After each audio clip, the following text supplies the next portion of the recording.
Hi everyone and welcome to another news night. Now in tonight's news night we're going to be going through the Toyota MR2, the EV MR2 that they're wanting to make, and more to the point who they want to make it with. And we're also going to be looking at the new Honda Civic, the 1.5 turbo engine that they've put in the new facelifted turbo Civic, and also the Honda Type S. So stay tuned for that.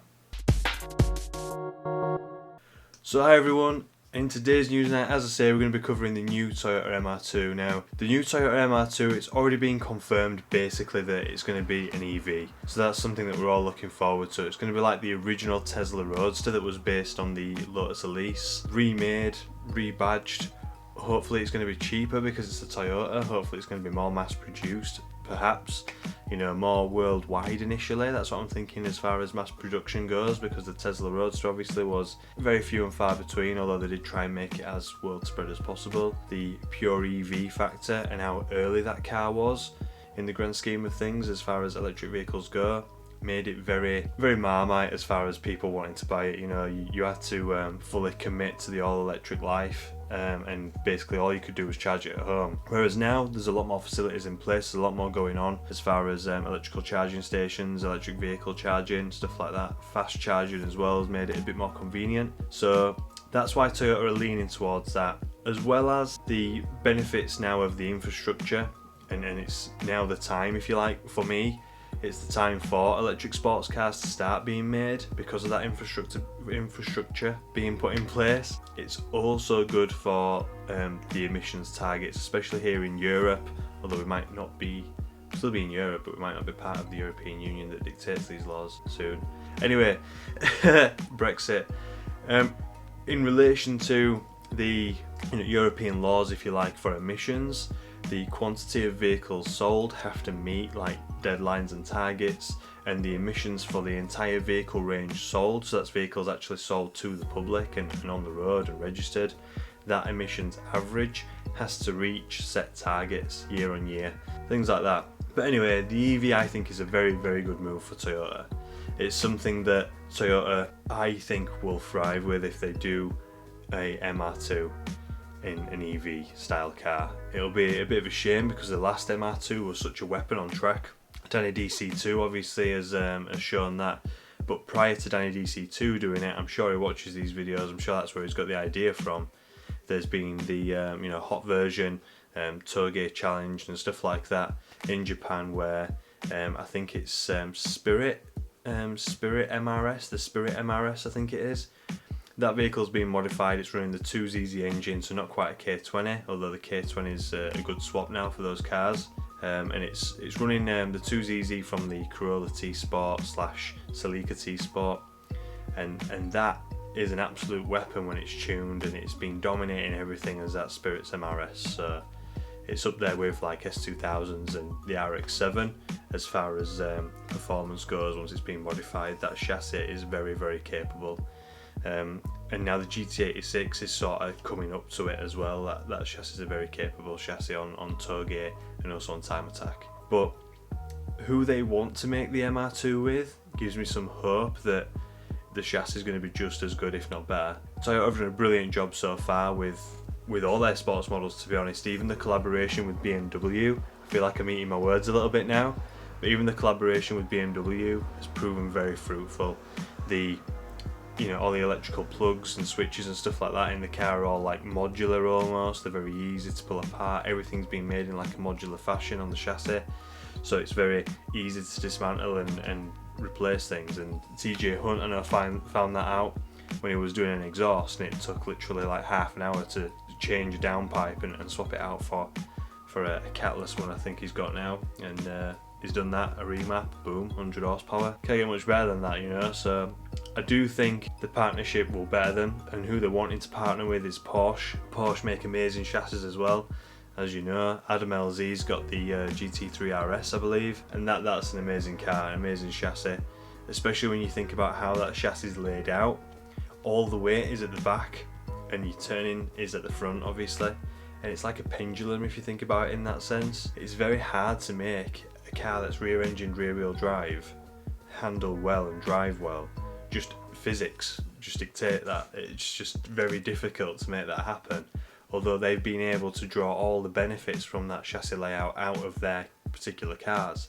You know, the traction, benefits of having the weight over the rear axle, over the drive wheels if you like, being able to use that weight at the back of the car to create a turn-in effect, so that the car pushes itself round the corner effectively and creates like a turn-in effect on apex, and making a chassis that is that playful, that agile, with that amount of weight behind it over the rear axle is a very, very difficult feat, I'm sure, and one that that Porsche have mastered. So if they can help Toyota make a mid-engined rear-wheel drive car similar to that would be brilliant. The benefit of the betterment, if you like, over the Mark II MR2 to the Mark III MR2, the Mark II MR2 being the king of snap oversteer until obviously the Corvette C8 came on scene, I'm sure. But the engine on the Mark III MR2 was so much lighter that it made the balance that much better. It made the engine was lower as well,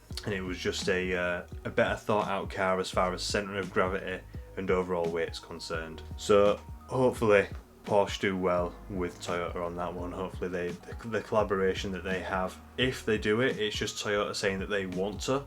If they do it though, I'm sure it will prove forever fruitful in that particular chassis design. And then hopefully when we start seeing these little electric sports cars coming onto the scene, hopefully we'll see some sort of modifications that we can do to their power plants, if you like, the electric motors, and changing like the amount of kilowatt hours that we can put through those motors maybe. So that's that. Hopefully that happens. It's just a we want to work with them from Toyota rather than a we are and it's been signed on the dotted line. So hopefully I think that'd be a good partnership. They seem to be the kings of partnership at the moment, don't they, Toyota? Subaru, BMW, and now they're going after another German mark, so it should be good. On to then the Honda Civic. So the new Honda Civic is it's been facelifted. It's got little grills, around the fog lights. Little bits have been added to it just to make it look a bit more modern. But the new 1.5 turbo engine is going to have 205 horsepower, it's been reported. So that little uplift, if you like, in power, and I'm sure torque as well, should put it in good stead, because the new Civic is actually quite a light chassis for the size of the car and how roomy it is inside. So that little improvement should be brilliant, should be really good. Hopefully as well they've tweaked the suspension, made it a bit sportier, because the 1.5 is seen as a bit of the sport, a little bit of a sports model, even though it's not got all the trick suspension up front that like the Type R has. Moving on then from the Civic is the new Honda Type S. The Type S, if I can just bring it up now, the new Type S looks lovely. It looks to me, with how it's shaped, how it's designed, very much Honda Accord, but I can't help but sort of align the Type S badge in my understanding of Honda and their model range. I can't help align the Type S badge to the Prelude. I just can't help that. Like the Type S Prelude was the top Prelude, if you like. It was the most common car, if you like, to sport the Type S badge. There was obviously the NSX Type S and multiple other Type S vehicles, like the Accord itself, but this is going to be hopefully a new TLX RDX. I don't know what it is over in the States, but this is hopefully going to be a new Honda Accord. I don't know what the Acura market call it, the Acura mark should I say call it, in the American market, but it looks fantastic. Obviously you can see pictures just here and it does look brilliant. It looks like a two-door coupe until you realise that the last door, the line's just there and you can sort of see that it is a four-door, but the shape of it and how the hips at the back sort of come out on the wheel arches, it just looks brilliant. It looks really good. I can't help but think that at the back it looks a little bit Vauxhall Insignia like, a little bit VXR, which is a little bit off-putting, but the front is very much aggressive, more modernised Type R and NSX sort of looking. I love it. I think it looks brilliant. I think it'll be a very good sports car. I don't know what it's going to have as far as a power plant, but apparently there's mention of a new twin turbo V6 that's going to be put in that car, so it's going to be Torque City. But that's all we know really. It looks brilliant. Potentially going to have a twin turbo V6, and with that, I hope that they put the 4-wheel drive system that they had out of the Honda Legend, and the I think it was a triple clutch transmission that they've patented, Honda. If they put that sort of technology into this car, the 4-wheel drive system on the Honda Legend, if you don't know, like the most recent iteration of the Honda Legend, it had torque vectoring diffs. It had a gearbox that would be able to send up to 70% of its power to one wheel. So be it the front, the rear, wherever it was, it would be able to send 70% of its torque to just one wheel, which is crazy. Like industry standards, it's normally a split between the axle. It's not normally a split between all four where it can send the majority of the power. It's just normally like, you know, up to 90% to one wheel, if you like, on an axle, meaning that you've got another 50% being lost elsewhere, whereas you'd gain, you know, an extra, well, whatever the percentages work out at, divided by 4. I'm not a calculator, but it was a very, very good 4-wheel drive system.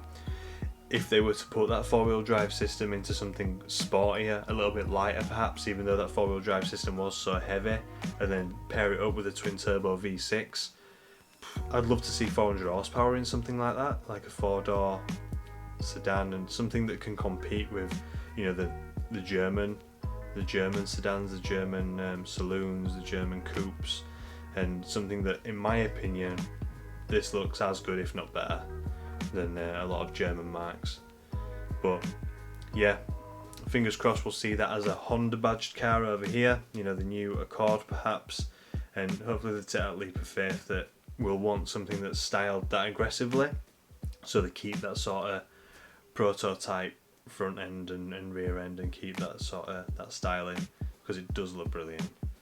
So that's it from me. Thank you very much for watching. If you liked it, please give us a subscription, hit the bell so you get notified of further uploads, and I try and upload news nights every Sunday, although I don't always. But yeah, thank you very much for watching. I'll catch you in the next one.